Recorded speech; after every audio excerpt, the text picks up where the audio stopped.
What's popular YouTube? Another day, another demo.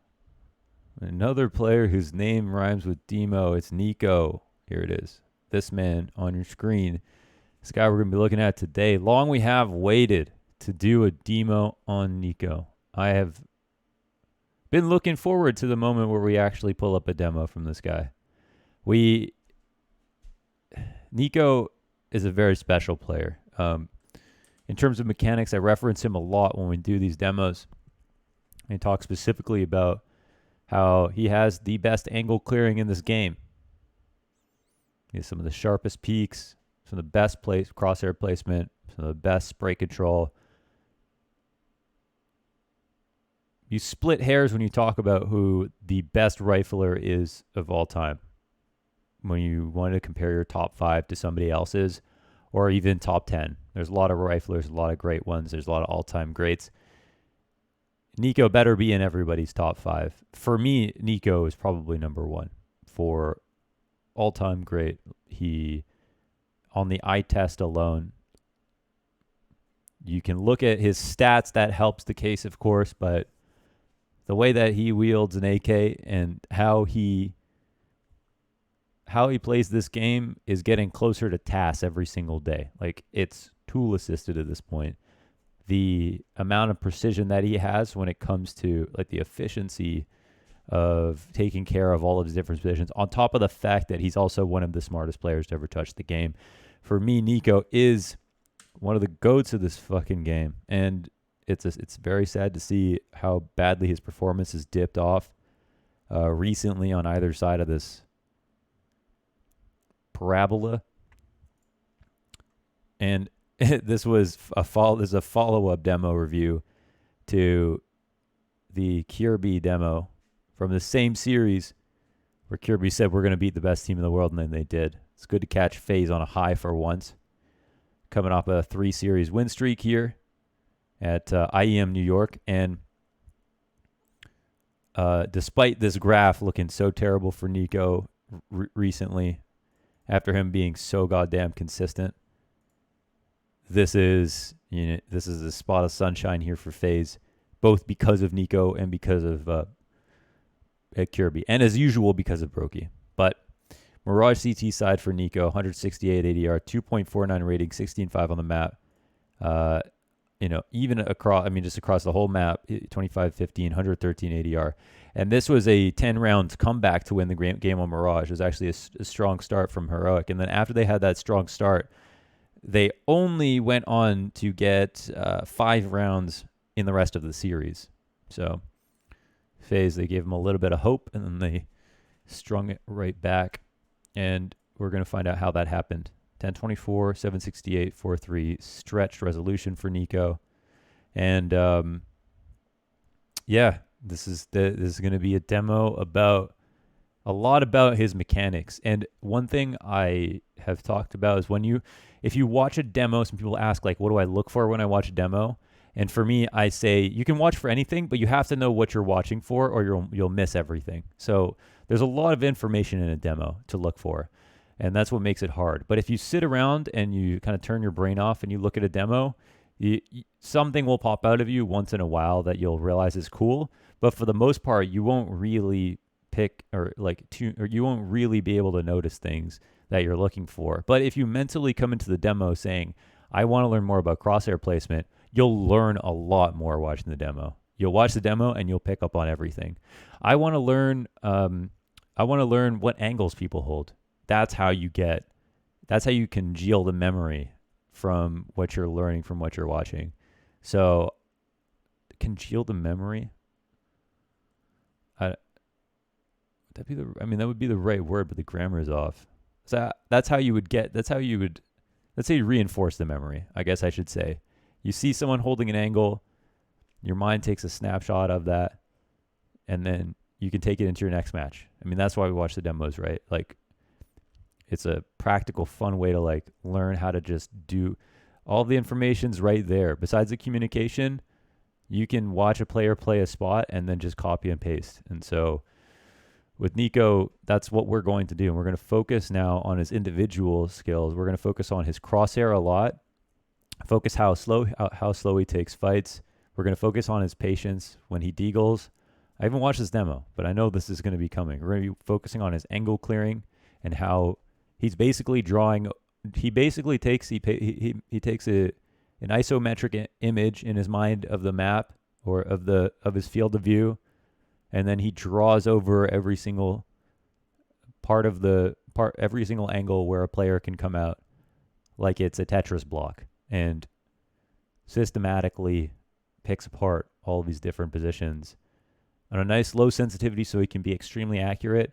And and of course he's, the full package, so he's going to be looking in the right place most of the time. His spray is going to be very good. He's going to be able to hit more flicks than you. That's expected. But it's sometimes we talk about players who are so gifted mechanically, like some people are so gifted mechanically that they play bad spots because they're actually so gifted. They never have to learn how to play good angles. So like Scream, sometimes you can catch him taking a fight. You're like, man, I would never stand there because I know I'm usually going to lose this fight, but Scream will usually win it. But then the reason that Scream's not the best player in the world is because a player will come along who's almost as good at aiming as Scream, and then we'll find him in a bad spot and then win the duel. But Niko has magically done both, become renowned as one of the best aimers in the game, but also is very smart about every single fight he takes and how he takes it, and is very kind of self-aware about what angles are good and what positions are good and what fights are good.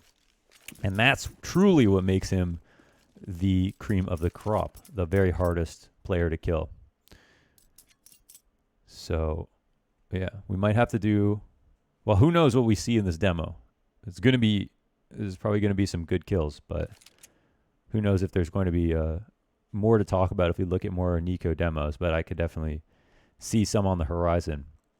Really interested to see what happens to FaZe. Like FaZe without Niko, I mean, that's like... What's that like? That's like Lucky Charms without milk. You'd still eat it, but it wouldn't be the same.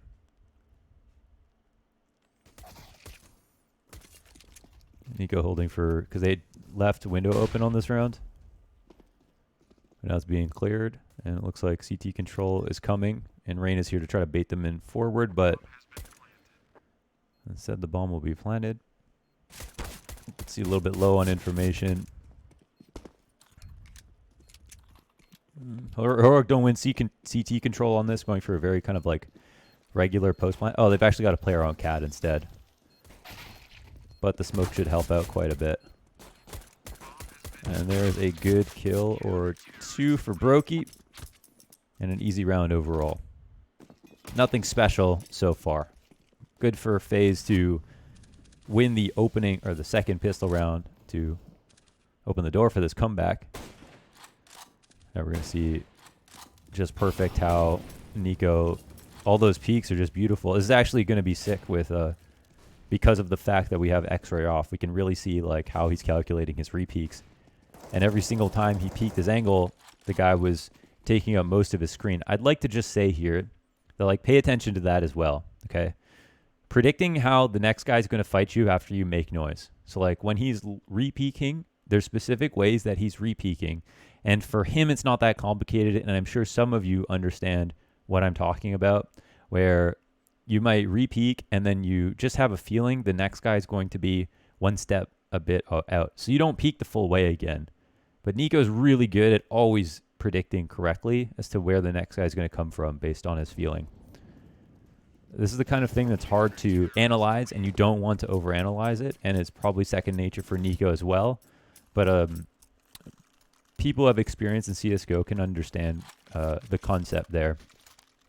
You just get a feeling for the game. It's the same thing as, I think one thing people don't realize is like, just because there's a smoke down doesn't mean you don't remember exactly where like an angle is. Like, I feel like people don't trust themselves sometimes when it comes down to pre-firing or spamming through smokes, when whether or not they see the thing, we've all played so many thousands of hours on these maps that we are actually so in tune with different positions and angles, and we don't actually need to see them anymore.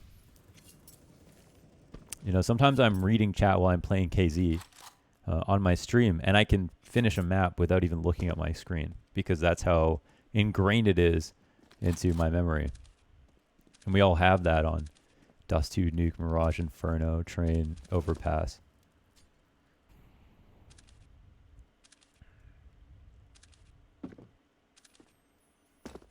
Quick couple of jump spots.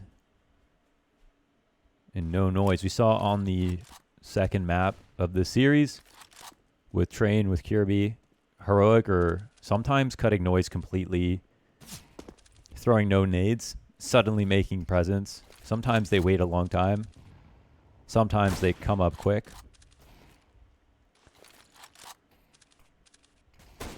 And here, of course, looking for different ways to take fights. Smoke allows him to fall back in the first place, and just some good awareness to catch Tessas out as they leave window open. I'm not really a huge fan of that. I'm not sure why FaZe are leaving the window open like this on a round like this, because like every time Niko goes back to CT, they could be there. And Tessas was this close to actually getting into the market. And now this is why I don't like it, because Niko is watching the back of window, and so is Orange from B site, as you can see on the radar. And it's like, why do you have to keep communicating who's watching what and like leaving gaps in the defense? Not a big fan of that. Also, let's say someone's in the window and they're looking through the murder hole into CT spawn. Orange in the B site, even though he can stop the flank, can't actually stop them in the window from standing there. And if Niko needs to rotate, or someone needs to rotate through CT spawn, it's not as easy to rotate anymore. So let's say 3 guys go B halls, kill the 2 in sight. Niko runs through CT spawn. There's a guy in the window waiting for him to cross. It's not easy for him to kill. So I would rather have him. I think it'd be better to have somebody watching the window to make sure no one can cross into jungle area in this setup. Very strange setup to me personally.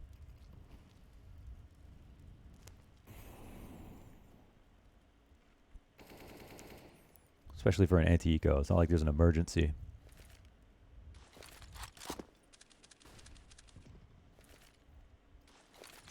Couple of flashes over mid. And playing with some confidence here at triple. Actively fighting behind his connector player. While they still have that liberty, of course, it's just versus pistols right now. I'm going to speed this up because Heroic, man, they play really slow. Sometimes, apparently. Oh, it is versus AKs, excuse me.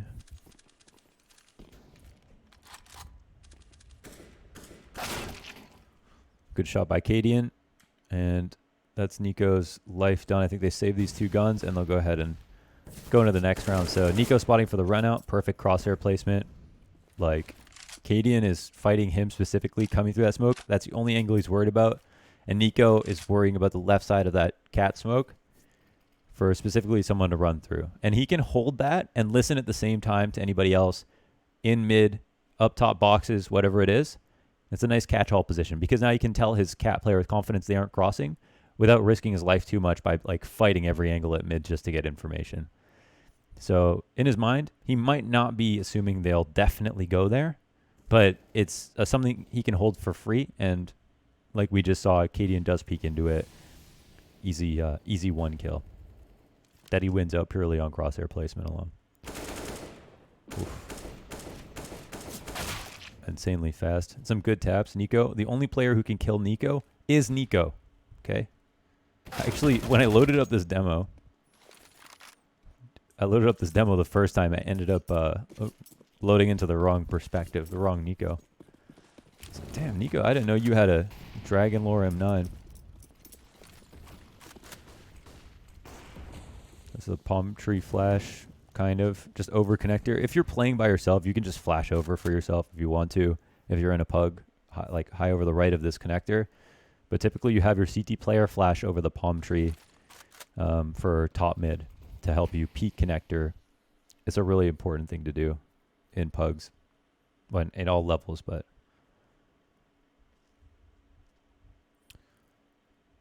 so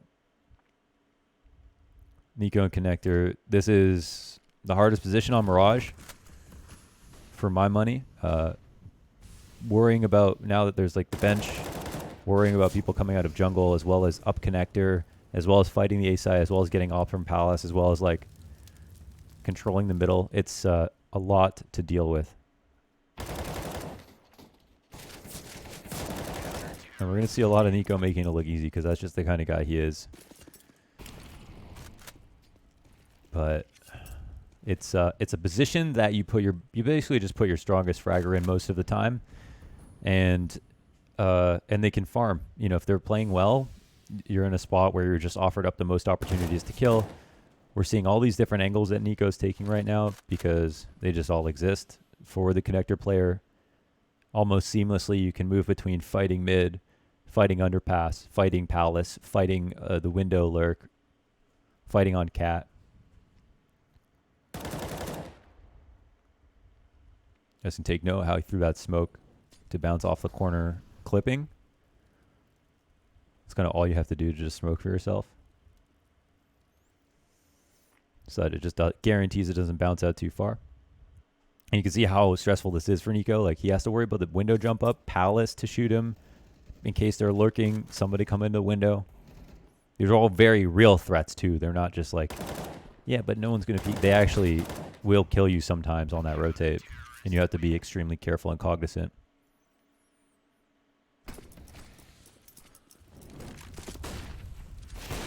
Oh my god. That's not an easy flick. And look, I think Cadian might have been blind there. That was a wicked flick from Niko. And I guarantee you're going to hit a higher percentage of those flicks if you drop your sense down.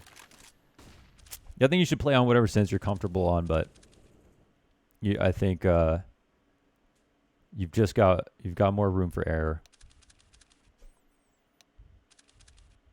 The trade-off is, of course, limited ability to just flick around. But I also think when you play on a lower sense, it forces you to be more cerebral because you have to make more decisions more deliberately. If you play on an extremely high sense with lots of freedom, you're going to like clear angles or look behind you when you don't need to, or just do things because you can. And you can see Niko's patience, a huge feature of his game. The way he takes his time. I mean, he's just as fast as he is patient, but okay, let's see if he wins this shoulder peek duel. Eventually, you shoulder, and then you just go wide. But now, oh, you'd think he'd win that. You'd think he had that dead to rights. That's pretty nice for Tessis. That's even Tessis holding on a left side peek where he should have the, well, that's probably, no, yeah, where he should have the disadvantage. And Niko's coming into him. Niko should be winning that fight, but Tessis is very, very fast. And of course had to hit his first bullet. But once Niko got past a certain point, that fight should have been over. Holy, that was really sick from Niko. Oh, there's another chance down in the smoke. Niko doesn't even spam it. He actually just worries about window, and it's beautiful. I mean, he's knocking him down like bots almost every single round so far.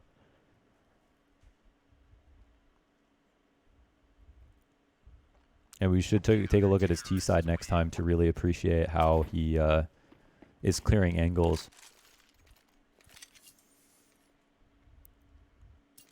He actually has had a very, like, as slow of a player as he is, he's taken a lot of opening engagements on T side, which is kind of interesting.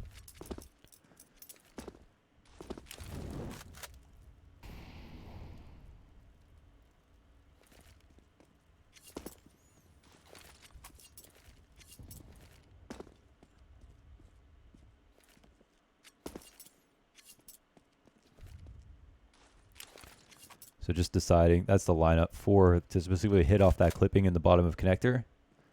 And there, when you're falling back, always just give it a little check for the A ramp. They're always trying to catch you on a lurk. So here the setup with purple leaning towards B, dedicated to holding for that window cross, is pretty important. But yeah, if I'm heroic and I see the way that FaZe are playing this, I look to exploit that window as many times as possible. I find it interesting how much they leave it open, to be honest. But they've got B apps control as well, so I think it's going to be a connector A hit here.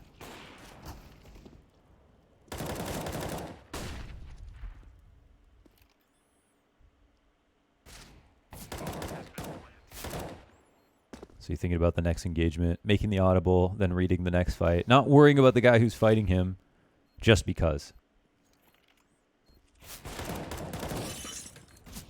Everyone's thinking about where their next fight's going to be. And you can see just when he's clearing these angles, no wasted movement, going up perfectly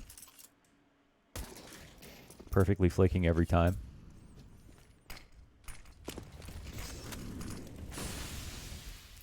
So he throws the smoke a bit deeper so that he can stand in front of it, but also use it to fall back and not get molly behind him. So now if they like ran up behind him or ran down connector in this situation where he got blinded, he'd still have the smoke down, wouldn't have to worry about it at all. Very important smoke to throw if you're going to jump out window.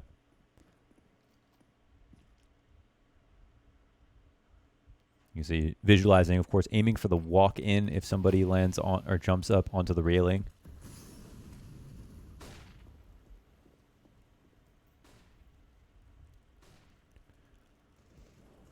Crouch peeking seems to work really well, but the only thing about crouch peeking is that your model is wider than if you're standing. So when you're peeking things, there's certain things, like if you're crouch peeking into the window, that might actually get you killed. Whereas if you're standing up, you're a little bit slimmer, and every advantage helps a lot when you're on T side trying to get that lurk kill into jungle. 2-on-1 situation, and we're just trying to get some information here. Okay, we got that information. 20 seconds up. Let's see if he rotates at all. Oh, okay. A double Molotov play. Still have time to run in there. You know he's going to try to fight him. Okay, Borup goes around, and he doesn't have to do anything else. Beautiful. Fire in both hands. Yo, he's super dead. Quick spray. This is the problem with playing triple. This is why he throws the smoke out to the side. So if you fall back to CT, you get spotted. If you stay at triple, you get spammed. If you throw the smoke down, well, now you've got at least another option. And, oh, look how cute the smoke is. If they jump up from A-ramp up to Tetris, he can get an advantage. And he actually stays in the smoke to fight as well because you have an advantage sitting in the smoke. He's just abusing that. You can obviously see a shadow right now. I don't know if he noticed, actually. Oh, there we go. Well, that's pretty good. Clean game.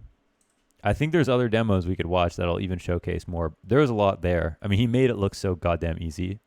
Like, everyone else is going to struggle to get those same frags and then still have a great half, but that's what it looks like when you just, you're just perfect. When you're just a perfect man like Niko is.